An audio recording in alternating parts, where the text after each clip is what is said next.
When my daughter-in-law told me to leave, I smiled instead of crying. It wasn't because I was strong. It was because at that moment, I understood something that took me a lifetime to learn. Sometimes love means letting go quietly, even when your heart is breaking. She stood there, calm and polite, with her hands folded in front of her. She didn't raise her voice. She didn't have to. Her words were enough. Mom, I think it would be better if you stayed somewhere else for a while. We need some space to build our own life. Her tone was careful, almost rehearsed. And my son, my only son, just stood behind her, his hands in his pockets, eyes fixed on the floor. He didn't say a word. I smiled at them both. I didn't want to make a scene. I didn't want to make him choose. I simply said, "All right, my dear, I understand." Then I went to my room, packed a small bag, and left before dinner. That was the day I realized that motherhood has no retirement, no finish line, but sometimes it has an ending. I still remember the boy I raised, the one who used to hold my hand so tightly when we crossed the road, the one who used to run into my arms after school shouting, "Ma, I got a start today." He was my world, my only family. People call me by many names, but the one I miss the most is Mama. That was what he used to call me when he was small. I wasn't a perfect mother, but I gave everything I had. I raised him alone after his father left us. He was only 5 when his father said he was going to find work in the city. He never came back. There was no goodbye, no letter, no promise to return, just silence. I remember how my little boy cried that night. "Where's Papa, Ma?" he asked me. "When will he come home?" I held him close and said, "Soon, my child. He'll come home soon." But as the years passed, I stopped saying it because even lies become too heavy when they're spoken too often. Life was not easy for us. I worked as a seamstress. I took in mending jobs from neighbors, stitching until my fingers ached. Some nights I'd be up until midnight, sewing by the light of a small lamp, whispering prayers under my breath. All I wanted was to give him a better life. He never complained, even when things were hard. He'd see me sitting by the machine, eyes tired, and say, "Ma, when I grow up, you won't have to work anymore. I'll take care of you." Those words became my strength. They were like small sparks of hope that kept me going when everything felt too heavy. We didn't have much, but we had each other. On weekends, we'd sit outside under the mango tree behind our house. He'd draw pictures in his little notebook, and I'd hem old clothes. Sometimes we wouldn't even talk. We just sat there, watching the light fade from the sky. Those were simple moments, but to me, they were everything. As he grew older, I could see how much he wanted to make me proud. He studied hard, worked part-time, and still helped me around the house. He was the kind of boy any mother would be proud of. Kind, respectful, humble. When he finished school and got a job in the city, I was both happy and scared. I wanted him to chase his dreams, but I also knew that dreams can take people far away, not just in distance, but in heart. The morning he left, I woke up early and cooked his favorite breakfast. He sat quietly at the table, his bag by his feet.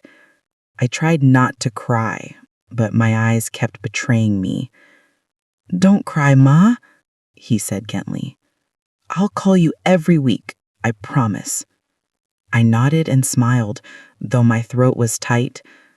I packed a few homemade snacks and slipped a small photograph of us into his bag. It was taken years ago. me and him sitting under that same mango tree.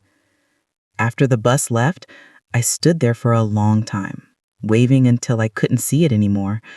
Then I went back inside, sat at the table, and saw his half-empty cup of tea. I touched it softly and whispered, "Come back soon, my son." At first, he kept his promise. He called every weekend, just as he said he would. He'd tell me about his new job, his small apartment, and the busy city life. His voice always sounded a little rushed, but I didn't mind. I just loved hearing him say, "I miss you, Ma." Those words filled the silence in my small house. Sometimes I cook his favorite dishes even when I was alone. It made me feel like he was still there. Then, one day, he told me he had met someone. Her name was Mira. He said she was kind, beautiful, and smart. I was happy for him. Truly. I told him I couldn't wait to meet her. He laughed softly and said, "You'll like her, Ma. I know you will." Months passed. He called less often, but I told myself it was normal. Young people get busy. They have their own lives to build. I tried to understand. Then one evening, he called and said, "Ma, we're getting married." My heart stopped for a second. I didn't know whether to cry or laugh. My boy was starting a new chapter. I said, "That's wonderful, my son. I'm so happy for you." He sounded so excited, so full of hope. And I felt proud. Proud that he had found love. Proud that he had built something of his own. But deep down, there was also a quiet ache, the kind that comes from knowing something is changing forever. The wedding was small and simple. I wore the blue dress I had sewn myself, the one he said made me look elegant. Mira looked lovely, graceful, polite, and well-mannered. She smiled when she met me, but her smile didn't reach her eyes. It wasn't unkind, just distant. I told myself I was imagining it. Maybe she was just nervous. During the ceremony, I watched him hold her hand, and I realized how grown up he looked. He wasn't my little boy anymore. He belonged to someone else. Afterwards, he came to me and said softly, "Thank you, Ma, for everything." I wanted to say, "I'll always be here," but my throat felt heavy. So I just smiled and said, "Be happy, my son." After the wedding, I went back to my quiet house. The first few weeks, he called often. Sometimes Mira would join in the calls and we'd chat politely. But as the months went on, the calls became shorter. Then they became less frequent. Eventually, they stopped altogether. I waited. I didn't want to disturb them. I told myself they were busy, that they were adjusting to their new life. But nights grew long. The phone stayed silent. Sometimes I'd sit by the window, holding my old photo album, turning the pages slowly. His childhood pictures always made me smile and ache at the same time. He looked so happy back then, so close to me. I wondered when that closeness had started to fade. One morning, I decided to visit him. I baked his favorite bread, the one he used to love when he was a child. I woke up before dawn, packed the bread carefully, and took the early bus to the city. It was a long ride, and I spent most of it thinking about what I would say when I saw him. I imagined the joy on his face, the warmth in his voice. I even imagined him saying, "Ma, you came all this way. Why didn't you tell me?" When I reached his apartment, I knocked gently on the door. It opened after a few moments. Mira stood there. Her expression changed the moment she saw me. "Oh, hello, Ma," she said, her voice uncertain. "Is he home?" I asked, smiling. She hesitated. "He's busy right now. Maybe you should have called first." I looked down at the basket in my hands. I just wanted to bring him something. His favorite. She took the basket, but didn't invite me in. "I'll give it to him later. He's resting." Then she said quietly, "Ma, I think it's better if you let him call you when he's free. He's been under a lot of pressure lately. I don't want him feeling stressed." For a moment, I couldn't speak. I nodded slowly and said, "All right, dear. I understand." Then I turned and walked down the stairs, each step feeling heavier than the last. When I reached the street, I realized I hadn't even seen his face. That night, back in my own home, I sat in silence. The walls seemed emptier than before. I tried to eat, but the food tasted like nothing. I told myself I wouldn't cry, but the tears came anyway, quiet, steady, unstoppable. I whispered his name over and over, as if saying it might somehow reach him. I wanted to believe that he was just busy, that one day he would call and everything would go back to the way it was.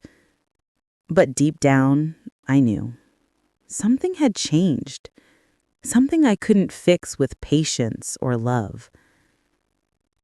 I started living quietly after that.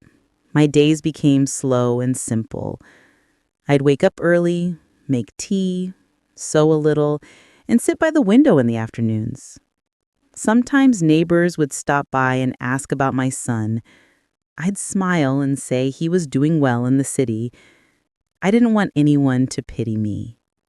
At night, when the house grew silent, I'd whisper a small prayer, not for him to come back, but just for him to be happy. Because that's what mothers do, even when their hearts are breaking. They keep loving, quietly. And that is how I learned that sometimes love doesn't fade because of anger or hate. Sometimes it fades because life pulls people in different directions.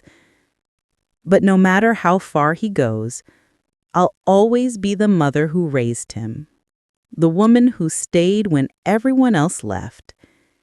And even if he's forgotten me for now, I will remember him for the rest of my life. The weeks after that visit passed slowly. Every day felt the same. The mornings came too early and the nights came too quietly. I told myself to be patient. Maybe he would call when things settled down.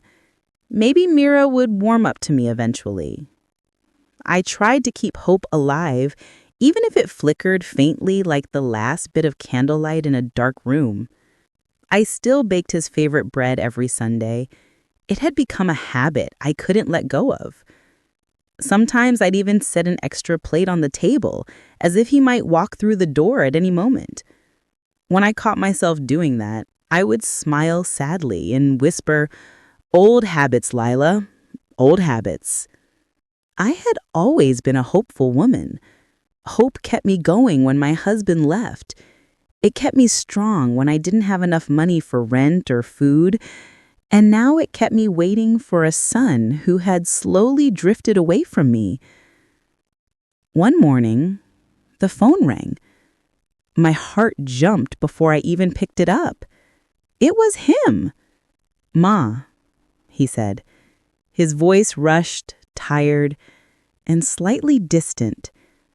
"How are you?" "I'm fine, my son. I was just thinking about you." He paused for a moment, then said, "I'm sorry I haven't called. Work's been really busy. You know how it is." I nodded, even though he couldn't see me. "Of course, my dear. I understand. As long as you're doing well, that's all that matters." He asked about my health, about the house, and then said, "Mira sends her regards." I wanted to ask to speak to her, but something in his tone stopped me. So I simply said, "Tell her I said hello." The call lasted less than 5 minutes, but after I hung up, I sat there holding the phone, smiling to myself. Even a short call meant the world to me. It was proof that he still remembered I existed. After that, the calls came every few weeks. Short, polite, careful. He always sounded busy, distracted, like he was speaking with one hand on something else. Once, I asked him if I could visit. There was a pause, then he said, "Maybe later, Ma. Things are a bit hectic right now." I said, "All right." I didn't want to be a burden. But that night, as I sat alone eating dinner, I couldn't help but wonder if he really was busy, or if my presence had simply become inconvenient. The next month, my neighbor Clara stopped by. She was a kind woman, always cheerful and talkative. She had 2 grown daughters who visited her every weekend. She sat down beside me and said, "Lila, I saw your son's photo on the internet. He and his wife went on a trip, didn't they? They looked so happy." I smiled politely, but inside I felt something crumble. So that was where he had been, not busy with work, on vacation. I tried not to let it show, but that night, I sat in the dark for a long time. I wasn't angry, just sad. Sad because it seemed like he was building a life that no longer had room for me. Days turned into months. My world grew smaller. The phone stayed silent most days. My only company was the sound of the sewing machine and the little cat that came to sleep on my doorstep. I tried to keep myself busy. I joined the local women's group that met on Sundays. We cooked together, shared stories, laughed a little. But even in those moments, my thoughts would drift back to him. Sometimes I'd hear a young man's voice outside, and for a second I'd think it was him. Then I'd realize it was just a neighbor or someone passing by. It's strange how the heart can play tricks on you when it misses someone too much. One day I received a message from him. It wasn't a call, just a short text. "Ma, I'll send some money next week. Don't worry about anything. Take care." I stared at the screen for a long time. Money. He thought money was what I needed. But what I missed wasn't the help or the gifts. It was him, his voice, his laughter, his warmth. Still, I sent a reply. "Thank you, my son. Please, eat well and rest." I didn't say anything else. Sometimes, when you love someone deeply, you learn to accept even the smallest pieces of their attention. A few months later, I got sick. Nothing serious at first, just a cough that wouldn't go away. Then it got worse. The doctor said I needed rest and medicine. I thought about calling my son, but I didn't want to worry him. He had his own life now, so I kept it to myself. Clara came by every few days to check on me. She brought soup, sat with me for a while, and made me laugh. "You should tell your son," she said gently. I shook my head. "He's busy. He doesn't need to know. I'll be fine." But inside, I wished he would just call, not because I was sick, but because I was lonely. One rainy evening, I sat by the window with a blanket around my shoulders. The street outside was quiet, except for the sound of rain tapping softly against the glass. I thought about the past, the laughter, the birthdays, the nights he used to sleep beside me when he was scared of thunder. He would cling to me and whisper, "Ma, I'm scared." And I would tell him, "Don't worry, my child, I'm here."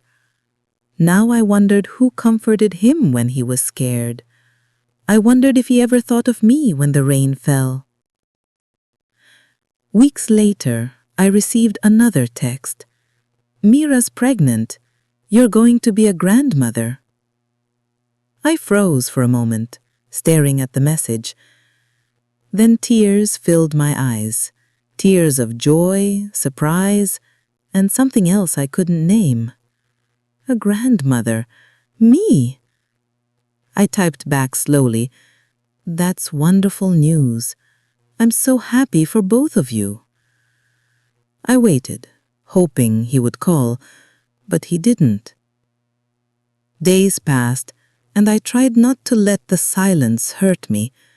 I told myself that maybe he was busy preparing, that everything would be fine. But deep inside, I longed to be part of it, to feel that excitement, to hold that baby, to belong again. When the baby was born, I found out through a photo.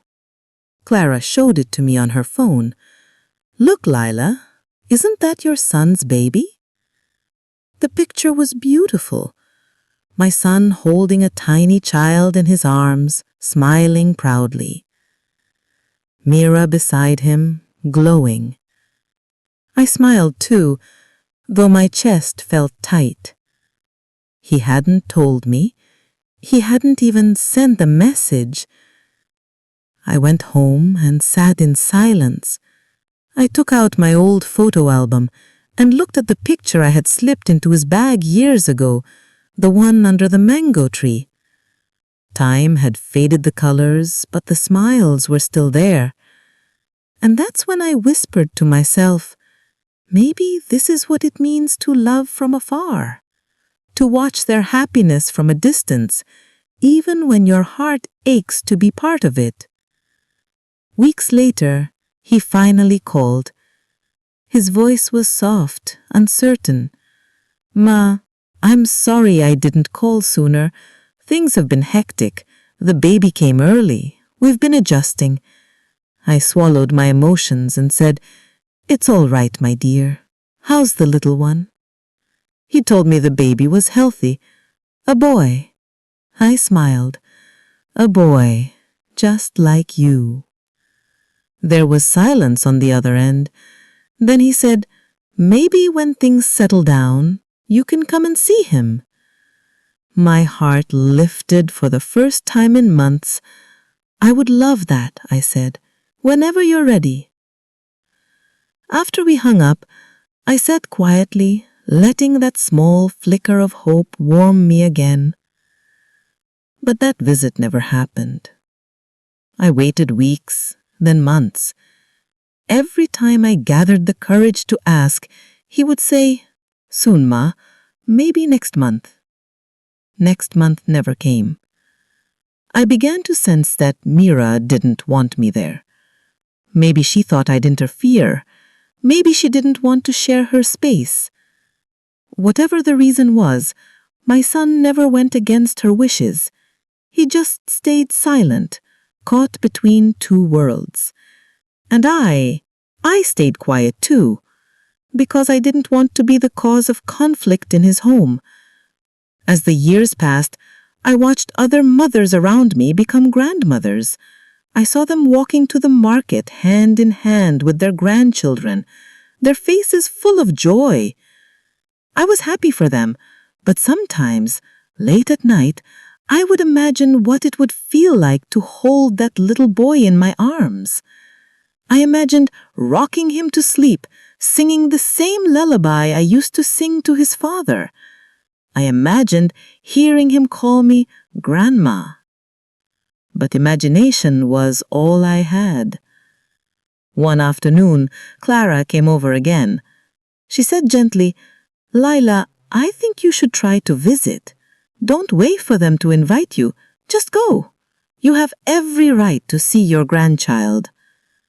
I nodded slowly. Maybe she was right. Maybe it was time to try again. So I packed a small bag, bought some baby clothes, and took the bus to the city once more. When I reached their apartment, I stood outside the door for a long time, my heart beating fast. Then I knocked. The door opened, and there was Mira.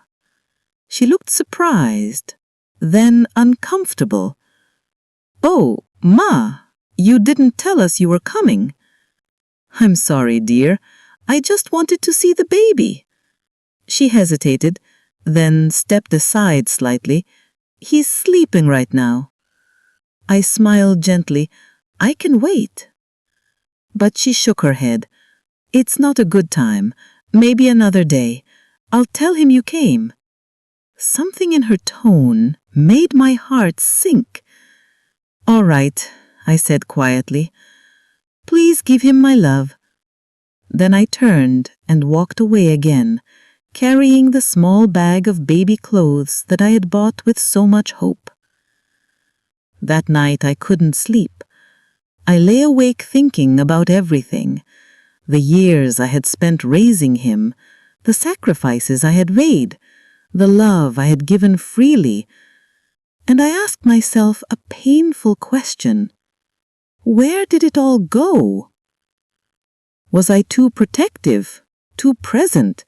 Did I hold on too tightly?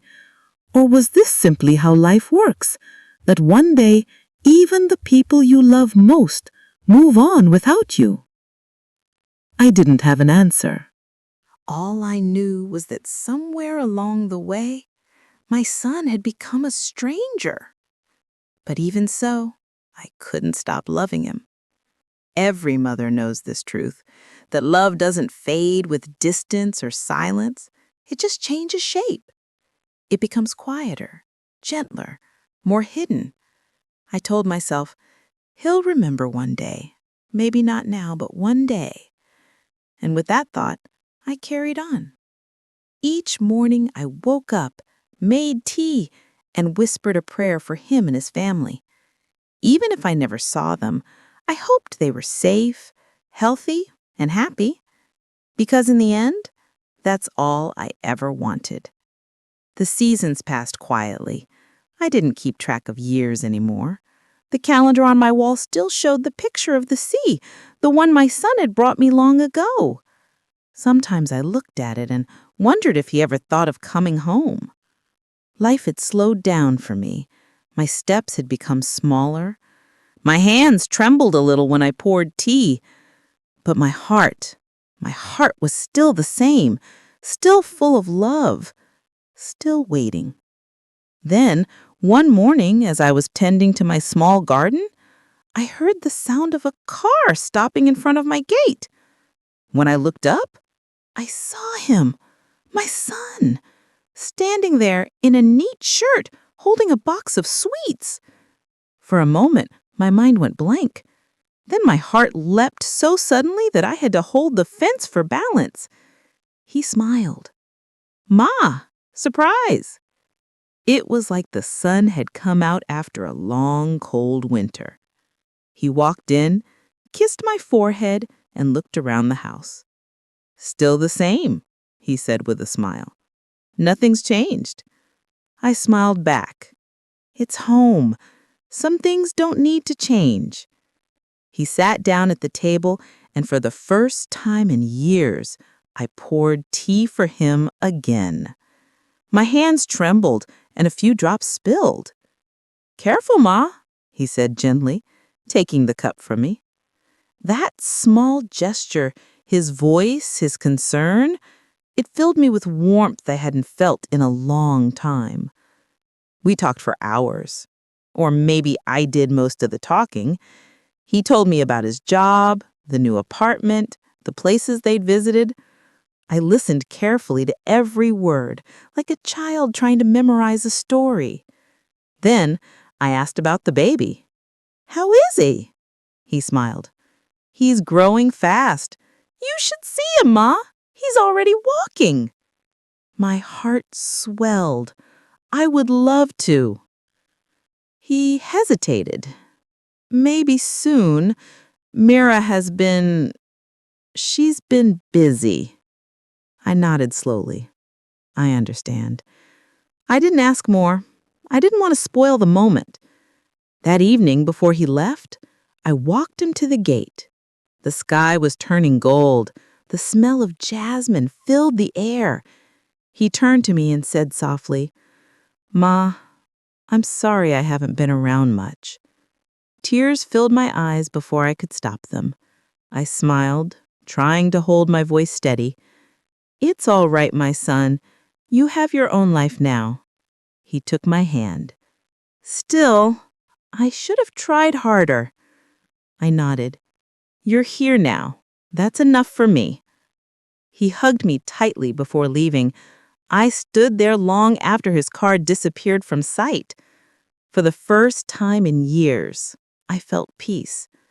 It was as if the distance between us had finally begun to fade. The next few days, I lived in that warmth. I woke up smiling. I cooked his favorite dishes, even though he wasn't there. I kept replaying our conversation in my head. His laugh, his eyes, his voice calling me Ma, the way he used to when he was little. I told Clara, "He came to see me after so long." She smiled. "See? I told you he would remember. Sons may wander, but they never forget their mothers." I believed her. I truly did. A week later, I decided to write him a letter.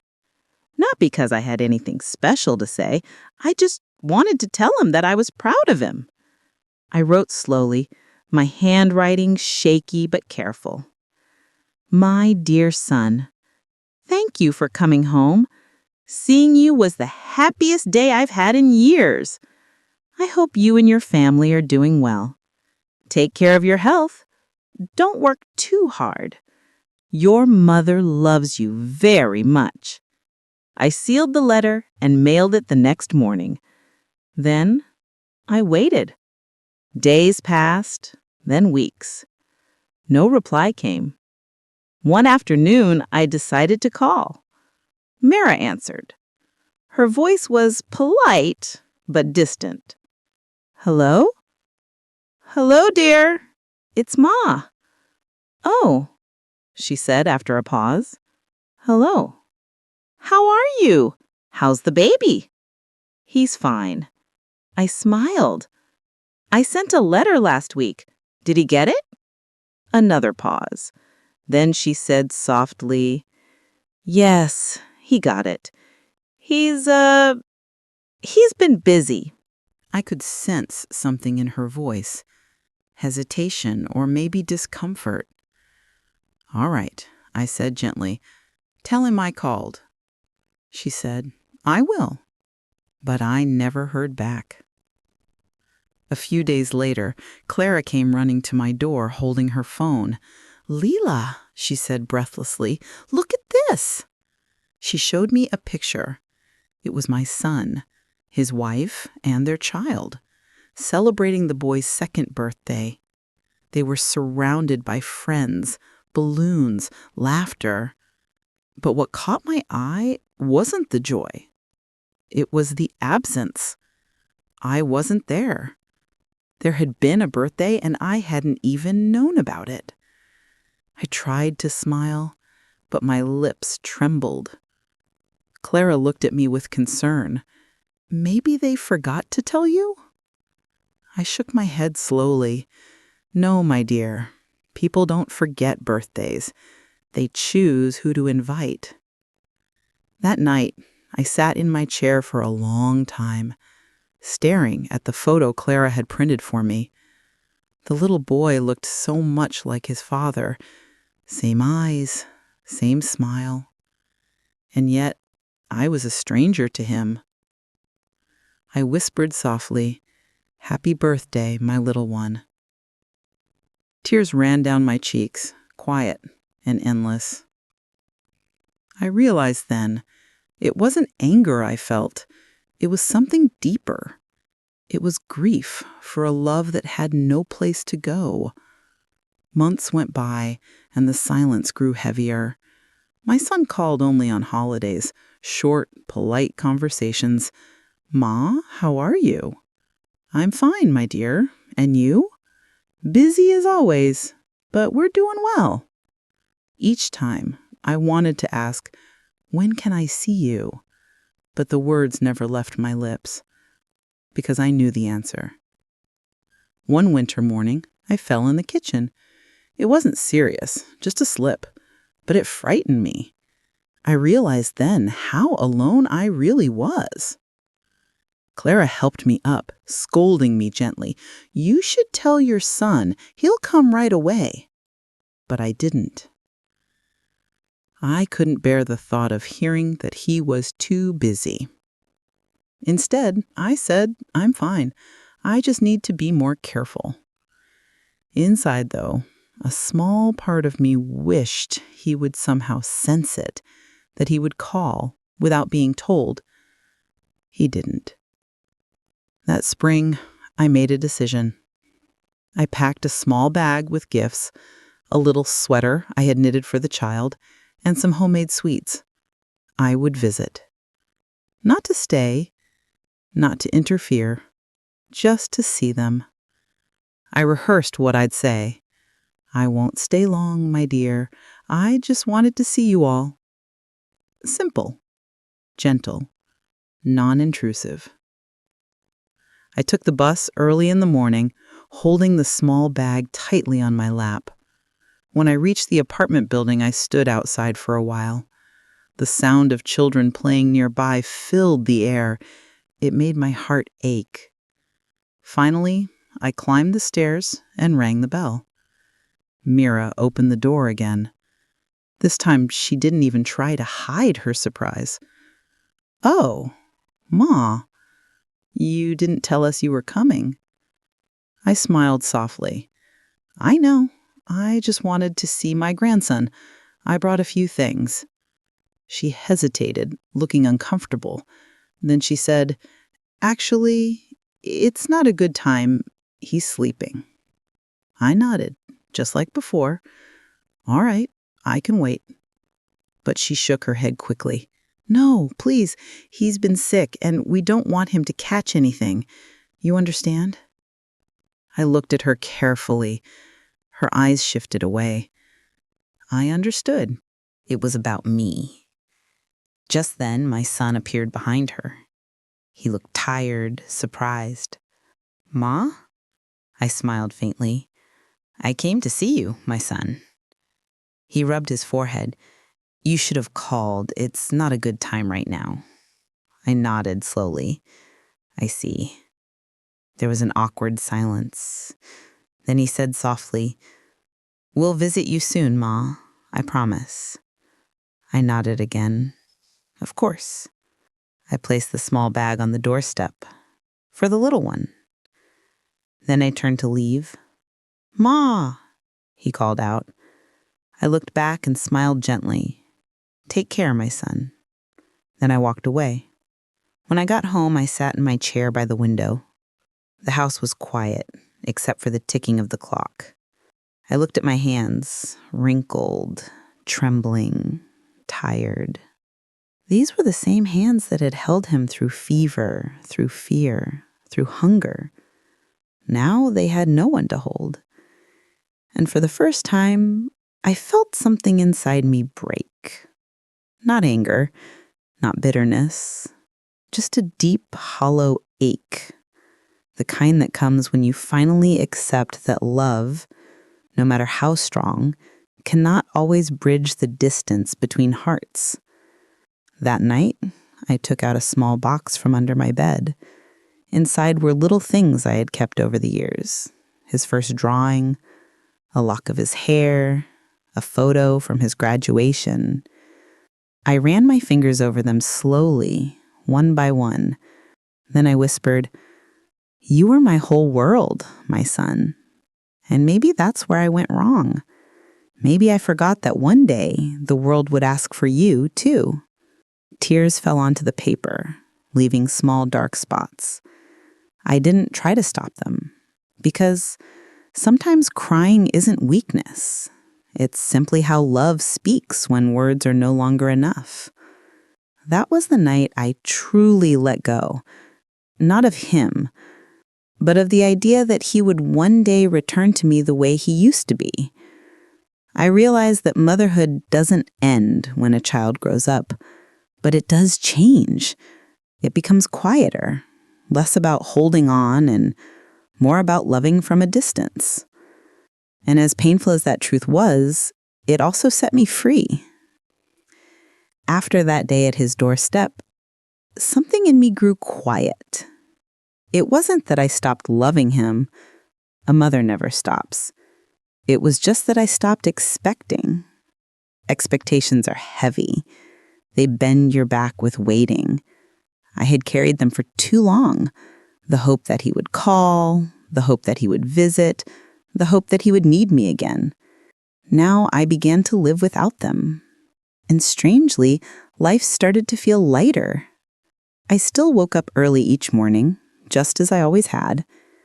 I still made tea for two, out of habit more than anything. And every day I watered the little plants by the window. I didn't talk about him much anymore. People around me had their own stories, their own troubles.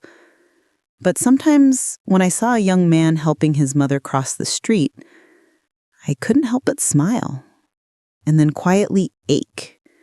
It wasn't jealousy, it was memory. One day, Clara came by with a basket of fruit.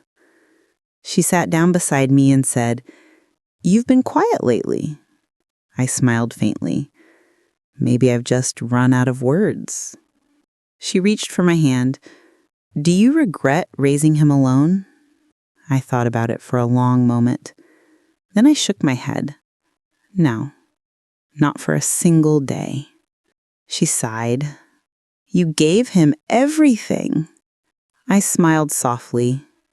That's what mothers do. We give, not to be remembered, but because love doesn't know any other way to exist. After that conversation, I began writing again. Not letters this time, just small notes, little pieces of thought I wanted to leave behind.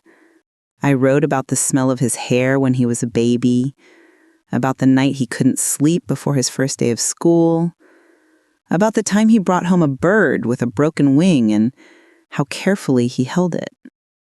Each note was a memory. Each memory was a piece of love I didn't want to lose to time. I tied them with a ribbon and placed them in a box. Not for him, not anymore, but for myself. A record of a love that lived fully, even if it wasn't returned the way I hoped. Then, one morning, I woke to a sound I hadn't heard in a long time. The phone was ringing. I picked it up slowly. "Ma." His voice. For a moment, I couldn't speak. My throat felt tight, as if the years of silence had turned into stones inside me. I finally said, "Yes, my son, I'm here." He sounded different, softer, almost hesitant. "Ma, I wanted to tell you something." I waited. He took a breath. "I saw Clara at the market. She told me you'd fallen last year. I didn't know. I'm sorry." I smiled, though he couldn't see it. "It was nothing serious, my dear. Don't worry." He was quiet for a moment. Then he said, "Mira and I have been talking about you. We feel bad that we haven't been around."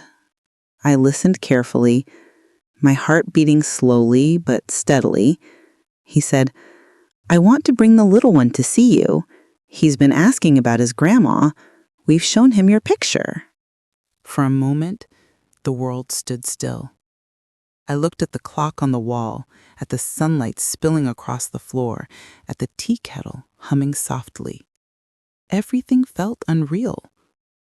"I'd like that," I said softly. "Very much." He exhaled, and I could hear relief in his voice. "We'll come this weekend. I promise this time." "All right, my son." "Ma? Yes? I love you."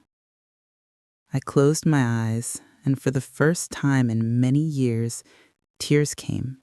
Not from pain, but from something gentler. "I love you too, my dear." The next few days, I prepared like I used to. I washed the curtains, I baked his favorite cake, I even bought a new cup, small and colorful, for my grandson. As I worked, memories came flooding back. The smell of his school books, the sound of his laughter echoing down the hall, the way he used to tug on my sari when he wanted attention. I didn't fight the tears this time. They weren't heavy. They felt clean, like rain after a long drought. When the weekend finally came, I waited by the window, the way I once did when he was little and coming home from school. But the day passed slowly. Morning turned to afternoon, afternoon to dusk, and no one came. I sat down, staring at the empty cup I had placed on the table. Maybe the car broke down, I told myself.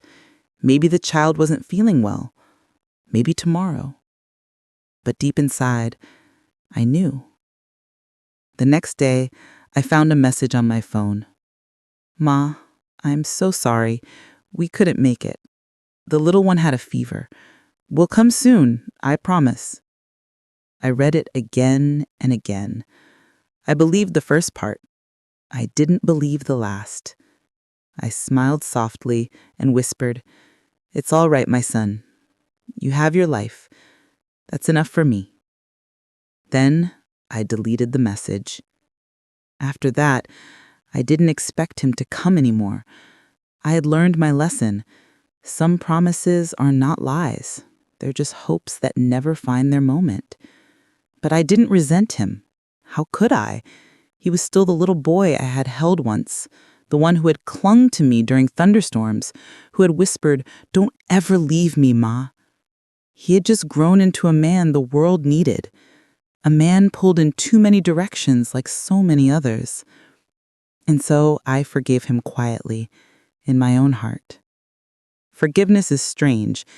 It doesn't erase the hurt, but it loosens the knot in your chest. It lets you breathe again. That's what happened to me.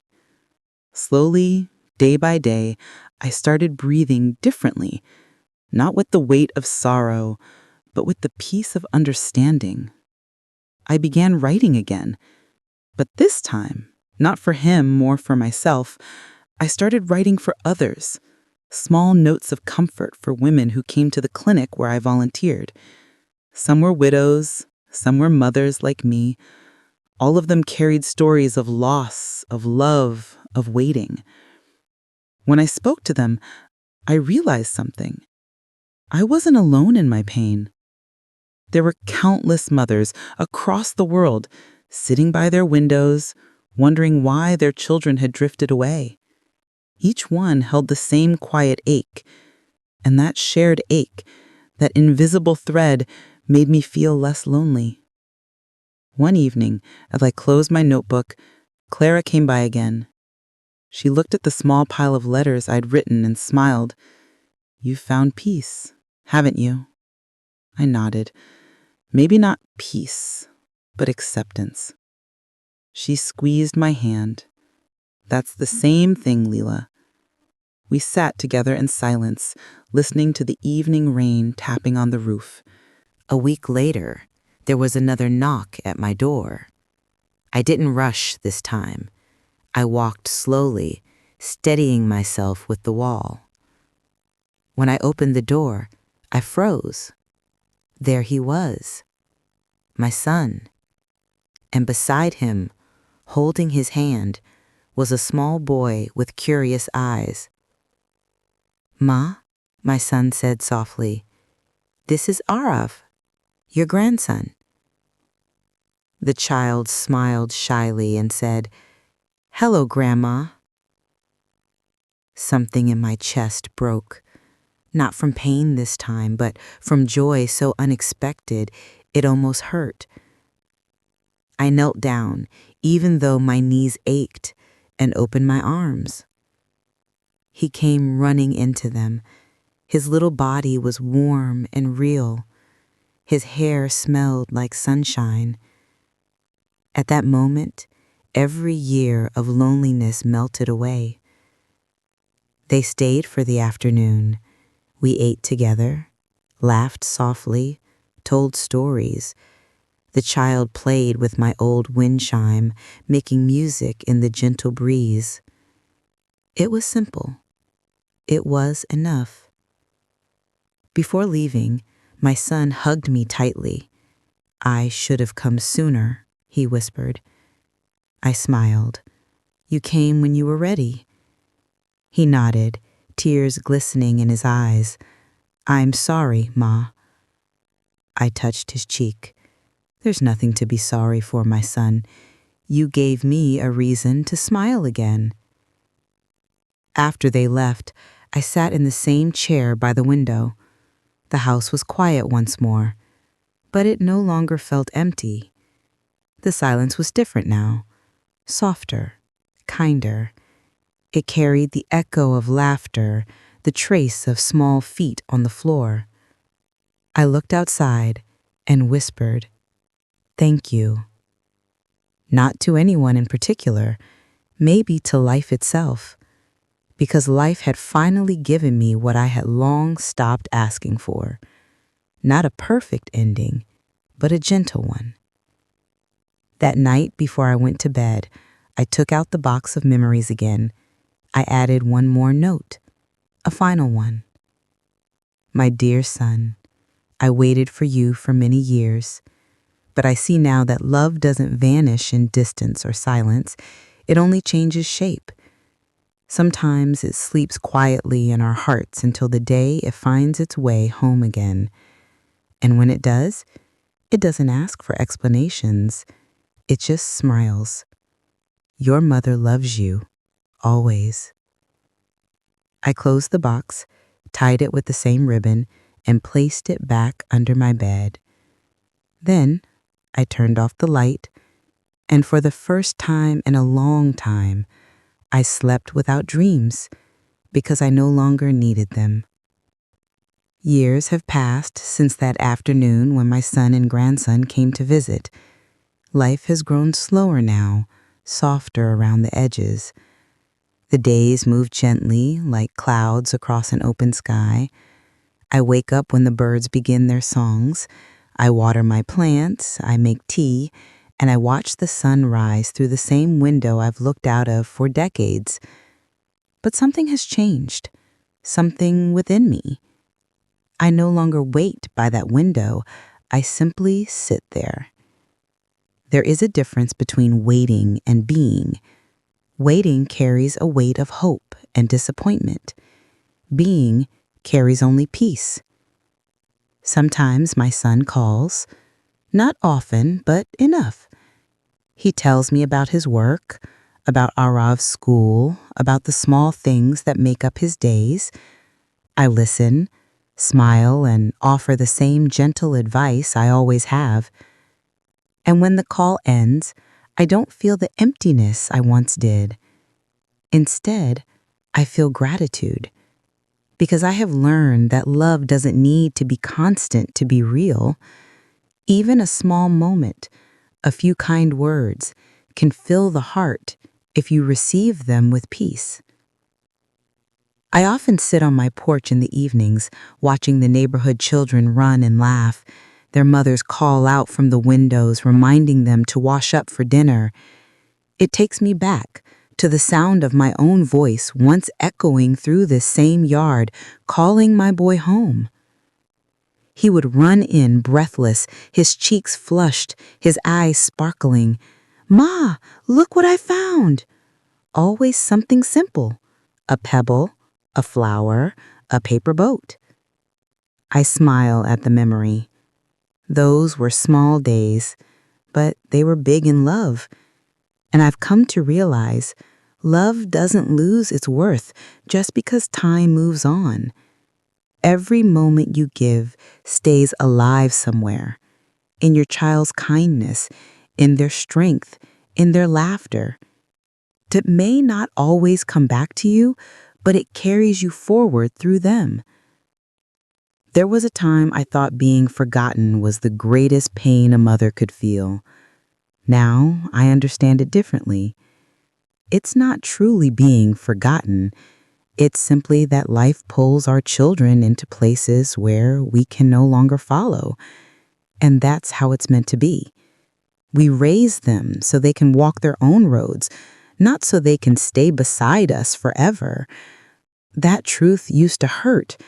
Now it comforts me because I see that my love still lives inside him, even if it speaks only through his actions, through the way he holds his son's hand, through the patience in his voice when he says goodnight. That is my legacy. That is my reflection in his world. Some nights, I sit by the window with a candle burning softly beside me. I whisper a prayer, not for him to return, but for him to be happy, for his home to be filled with laughter, for his child to grow surrounded by love. Then I whisper one more prayer for all the mothers who sit alone in their quiet homes, wondering if they still matter. To them, I want to say, you do. Even when no one calls, even when the house is silent, even when your children forget to say thank you, because you have already built the world that they live in with your hands, your care, your sleepless nights, your endless giving. You have shaped the future with love that asked for nothing in return. And that is the kind of love that never disappears. If I could go back in time, I wouldn't change anything. Not the hardships, not the loneliness, not even the years of silence, because every part of that journey was love in a different form. Love that held, love that hurt, love that waited, and love that finally learned to let go. Tonight, as I finish this story, the moon is full outside my window. The air is still, the world is quiet. I close my eyes and think of him, my son, somewhere out there, tucking his own child into bed. Maybe, just maybe, he looks at that little face and feels a tug in his heart, a memory of arms that once held him just as gently. And if he does, that's enough, because that memory is me. I live there now, not in his house, not in his calls, but in his heart. And that is the safest place of all. I raised him alone. He forgot me for a while, but love, real love, doesn't fade. It simply waits in the quiet until it is remembered again. And that is all a mother ever needs. End of story.